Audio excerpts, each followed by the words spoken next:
शाम के 7 बज रहे हैं। नमस्कार, न्यूज 24 पर आप देख रहे हैं सबसे बड़ा सवाल। आपके साथ मैं हूं मानक गुप्ता। एक तरफ भारत ने पाकिस्तान के खिलाफ कूटनीतिक मुहिम छेड़ रखी है, तो दूसरी तरफ कश्मीर में घुसपैठ कर सीमा पार से आए आतंकियों के खिलाफ भी एक्शन दोबारा शुरू हो गया है।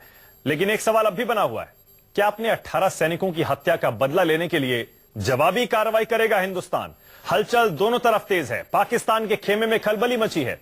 उत्तरी इलाकों में हवाई सीमा बंद कर दी गई है और पाकिस्तान की वायुसेना लाहौर में सड़कों पर अभ्यास में लग गई है। सरकार और रूलिंग पार्टी बीजेपी के अंदर से बार बार एक ही आवाज आ रही है, इंतजार करो, पाकिस्तान को करारा जवाब जरूर मिलेगा। इसीलिए हमारा आज का सबसे बड़ा सवाल यही है, क्या पाकिस्तान के अंदर घुसकर मारने का प्लान तैयार है? और क्या नवाज शरीफ के झूठ की धज्जियां सुषमा स्वराज यूएन में उड़ा देंगी? सुषमा स्वराज यूएन में उड़ा देंगी। इसी पर बहस करेंगे। के सिंह कह रहे हैं कार्रवाई जरूर होगी, इसके लिए मैं आश्वस्त हूं। तो क्या पाकिस्तान में घुसकर मारने का प्लान तैयार है? बीजेपी से मेरे साथ अमन सिन्हा, कांग्रेस से मेरे साथ संजय झा, यहां स्टूडियो में मेरे साथ शशांक साहब हैं, फॉर्मर फॉरेन सेक्रेटरी, और आर.के. Malhotra, defence expert. आप सभी का स्वागत है। अमन सिन्हा, पहला सवाल आपसे है। आपने सुना कैसे कांग्रेस आपको ललकार रही है बार बार? इतने बड़े बड़े वादे करने के बाद उड़ी हमले को इतना टाइम हो गया। अमन सिन्हा, आपकी पार्टी के अंदर से भी अलग अलग आवाजें आ रही हैं। मैसेज एक ही है, इंतजार करो, करारा जवाब मिलेगा। अमन सिन्हा, मान लिया जाए कम से कम जवाब तो होगा, कब होगा ये नहीं बता सकते। नहीं, आपने सही कहा मानक जी, जवाब तो होगा, माकूल होगा। और डिफेंस मिनिस्टर ने भी कहा है कि दी बिफिटिंग रिस्पॉन्स इज इनएविटेबल। बहुत इको आ रहा है मेरे ईपी में, अगर इसको करेक्ट कर दिया जाए। जी हाँ। मैं ऑडियो क्लियर नहीं था, मैं सुन नहीं पाया हमारे कांग्रेस के मित्र क्या कह रहे थे, पर यह बात स्पष्ट है मानक जी कि पाकिस्तान आज आइसोलेटेड है इंटरनेशनल ग्लोबल ऑर्डर में। और पाकिस्तान जो एपी सेंटर है ग्लोबल टेररिज्म का, जहां पे एलईटी, जेयूडी, तालिबान, हुजी जैसी कई सारी आतंकी फैक्ट्रियां चलती हैं, तो पूरी दुनिया अब इस बात को समझ गई है।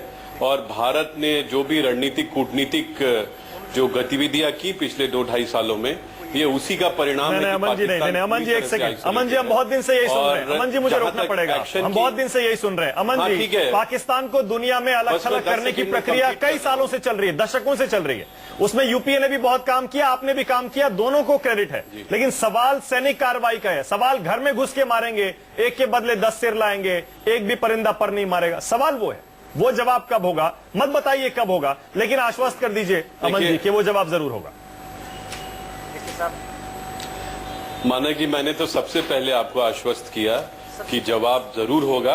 और आपने सुना भी होगा, डीजीएमओ ने भी कहा कि सरकार की तरफ से we have been given a free hand, और टाइम एंड प्लेस और कहां पे क्या चूज करना है वो सब मिलिट्री की ऑपरेशनल चीजें हैं, उस पर कोई विशेष कमेंट करने की आवश्यकता नहीं है, आप भी समझते हैं। पर यह बात तो स्पष्ट है कि भारत जो है इसका माकूल जवाब देगा। बिल्कुल सही है। संजय झा, आपको और क्या चाहिए? अब बता के तो कोई जवाब देगा नहीं। संजय झा, बार बार आप सरकार को ललकार रहे हैं, उनको ललकारने के बजाय आप उनके साथ क्यों नहीं खड़े हो जाते हैं? ऐसे में कह रहे हैं, वो डिफेंस मिनिस्टर कह रहे हैं कि पीएम ने जो कहा था कि दोषियों को बख्शा नहीं जाएगा, वो सिर्फ स्टेटमेंट नहीं रहेगा। कैलाश विजयवर्गीय कह रहे हैं 56 इंच के सीना है, भरोसा रखिए। राम माधव कह रहे हैं एक दांत के बदले पूरा जबड़ा तोड़ेंगे। बिल्कुल इंतजार करिए बस थोड़ा सा। सुना आपने आर के सिन्हा को, तो थोड़ा इंतजार करिए। पॉलिटिक्स करने के बजाय इनके साथ खड़े हो जाइए सरकार के। संजय झा, देखिए मानक जी, जहां राष्ट्रीय सुरक्षा का बात होता है, जहां आतंकवाद के हमले होते हैं, वहां पर कांग्रेस पार्टी ही नहीं, मैं समझता हूं कि हर राजनीतिक दल सरकार को समर्थन देने के लिए खुलेआम तैयार है, उसमें कोई वाद विवाद नहीं हो सकता है। देखिए, हमारे सामने जो एक परेशानी है, जो दुविधा है, वो ये है कि आज जो हालात है, आज यदि पाकिस्तान, देखिए अभी हम उरी की बात कर रहे हैं, लेकिन मानक जी आप तो जानते हैं कि पठानकोट में भी भयानक एक आतंकवाद का हमला हुआ था। क्या हमने उससे कुछ सीखा? ये बहुत बड़ा ये अहम प्रश्न है। और इसको यदि आप और भी पीछे जाइए तो गुरदासपुर के देखिए, उधमपुर के देखिए, आप हेरत को उसमें शामिल कीजिए, तो ये पहला नहीं, ये कभी लगभग 10 आतंकवाद हमले हो चुके हैं।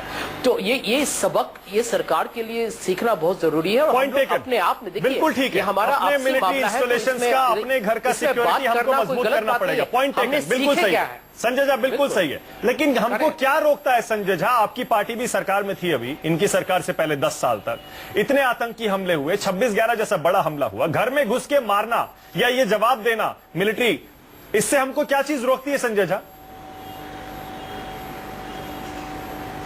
नहीं, देखिए, यदि आप बहुत अच्छा प्रश्न आपने पूछा है कि देखिए, आपको याद होगा कि यूपीए के वक्त में डॉक्टर मनमोहन सिंह जब प्रधानमंत्री थे और इतना बिल्कुल दर्दनाक, दुर्भाग्यपूर्ण एक बहुत ही मैं समझता हूं कि भयंकर और भयानक जो हमला हुआ था मुंबई में, और मेरे घर से ज्यादा दूर नहीं था वो, तो मुझे इस पर एक व्यक्तिगत इसका एक अनुभव है। मैं आपको ये कहूंगा कि उस समय यूपीए सरकार ने जो हमारी जो नीति थी स्ट्रेटेजिक रिस्ट्रेंट, वो बहुत समझदारी से हमने वो कदम उठाए।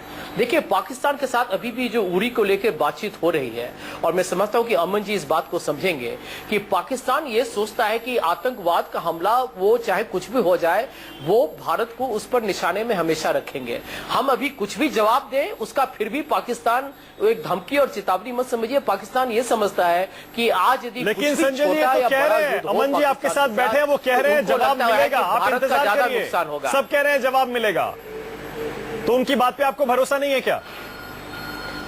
देखिए, नहीं, देखिए, हम यही कहना चाहेंगे कि इस वक्त सोच समझकर काम करना ज्यादा जरूरी है। कल मैं एक भाजपा प्रवक्ता के साथ एक डिबेट पे था, उन्होंने कहा कि महायुद्ध तो होना ही है। मैं समझता हूं कि ये वक्त बयानबाजी का नहीं है। देखिए, भावनाएं देश में काफी आक्रोश के हैं, लोगों में चोट पहुंची है, लोग नाखुश हैं, और मैं समझता हूं कि जिनकी जाने गई हैं उनके परिवार का हालत क्या होगा वो हम सब समझते हैं। बहुत ही दुखद एक ठीक है, अमन जी कुछ कहना चाह रहे हैं, बिल्कुल ठीक है, पॉइंट टेकन, परंतु सरकार को सोच समझ के, संजय दा बिल्कुल सोच समझ के कदम, बिल्कुल सही है, बिल्कुल सही, बहुत बड़ा फैसला होता है। अमन सिन्हा कुछ कह रहे हैं, अमन जी।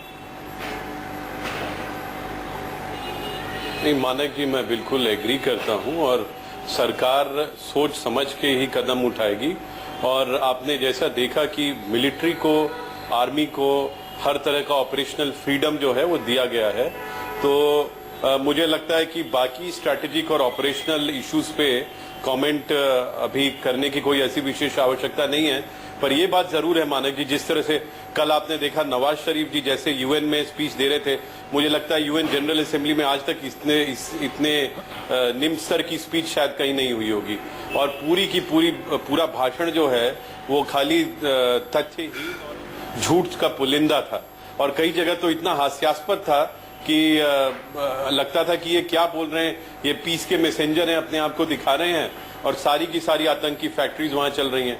वो बात कर रहे हैं बुरहान वानी जो है वो एक नेक यंग लड़का था और शांति प्रिय लीडर था, जिसके पास कोई आर्म कुछ नहीं था, और वहीं पे उसकी फोटो लगी हुई है इक्विप्ड विथ मोस्ट जो AK-47 और जितने भी इस तरह के मशीन गन्स और पूरा आर्टिलरी के साथ। तो इस तरह का जो यूएन जनरल असेंबली में पाकिस्तान ने भाषण दिया है और अपने आप को टेररिस्ट के साथ आइडेंटिफाई किया है, तो हमें पता है अमन जी, सुषमा जी जब 26 तारीख को बोलेंगी तो नवाज शरीफ की एक झूठ की धज्जियां उड़ा देंगी, ये तो हमें पूरा भरोसा कह रहा हूं। बिल्कुल मानक जी, आप पूरा भरोसा रखें, और पूरे देश को भरोसा है अपनी सरकार पे, अपने प्रधानमंत्री पे। और जब रक्षा मंत्री जी ने और प्रधानमंत्री जी ने स्वयं कहा कि जो भी दोषी है उनको बख्शा नहीं जाएगा, तो आप ये देख लीजिए कि इस सरकार की जितनी भी कूटनीति है और जितने भी डिप्लोमेटिक इनिशिएटिव्स और बाकी भी जो इनिशिएटिव्स है, जहां जहां पे बोला गया वहां पे डिलीवर किया। बिल्कुल सही है। मल्होत्रा साहब, आप तो क्योंकि डिफेंस को, आर्मी को और इंडिया पाकिस्तान रिलेशंस को बहुत अच्छी तरह समझते हैं, हम तो कुछ खबरें भी सुन रहे हैं कि कुछ एक्शन ऑलरेडी शुरू हो चुका है, कुछ हो चुका है। क्या लग रहा है आपको, क्या समझ में आता है इंडिया की स्ट्रैटेजी इस समय क्या होनी चाहिए? अगर कोई काउंटर ऑफेंसिव होना भी है, मिलिट्री ऑपरेशन होना है, LOC पर होना है, तो उसके लिए क्या स्ट्रैटेजी, क्या आप देखते हैं, किस तरह होना चाहिए? देखिए, कोई प्लान हमें पता है बन रहा होगा, वॉर रूम की खबरें आ रही हैं, मोदी जी वहां जा रहे हैं, सारे बड़े बड़े नेता, आर्मी चीफ सब वहां पर हैं, अजीत डोभाल हैं, खबरें तो आ रही हैं। ये कह रहे हैं कि सेना को पूरी छूट दी गई है, लेकिन कोई भी बल अपने आप कोई डिसीजन एक प्रजातंत्र में नहीं ले सकता। पॉलिटिकल डिसीजन होता है वो, पॉलिटिकल डिसीजन। तो पॉलिटिकल डिसीजन में एक लिमिट बांध दी गई होगी। इस लेवल पे हम एस्केलेट कर सकते हैं, इसके आगे एस्केलेट ना करें, ये थ्रेशोल्ड है आपका, जो भी आपने करना है। उस थ्रेशोल्ड के हिसाब से कई प्लान्स हैं। कई बल्जेस हैं उस लाइन ऑफ कंट्रोल के।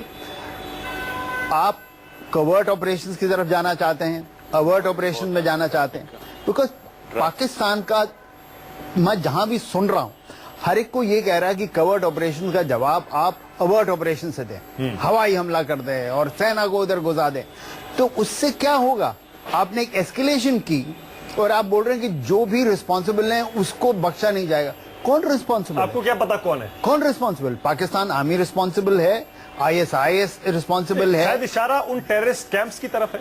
अगर टेररिस्ट दोषियों को नहीं बख्शा जाएगा, ये कौन दोषी है? देखिए, अगर उस टेरेन को देखें आप, तो आप ये देखें कि उधर पहाड़ हैं, कई पहाड़ के दूसरी तरफ स्टेजिंग ट्रांजिट कैंप्स हैं, उनके दूसरी तरफ ये स्टेज, और उसके इस तरफ स्टेजिंग एरियाज हैं, लॉन्च पैड्स हैं जहां से आएंगे। तो जब आप बोलते हैं कि उनकी तरफ देखा जाएगा, तो लॉन्च पैड में आप 4 आदमी मारेंगे, 6 आदमी मारेंगे, कुछ आदमी, उससे क्या फर्क पड़ेगा? नहीं, मैसेज तो जाएगा।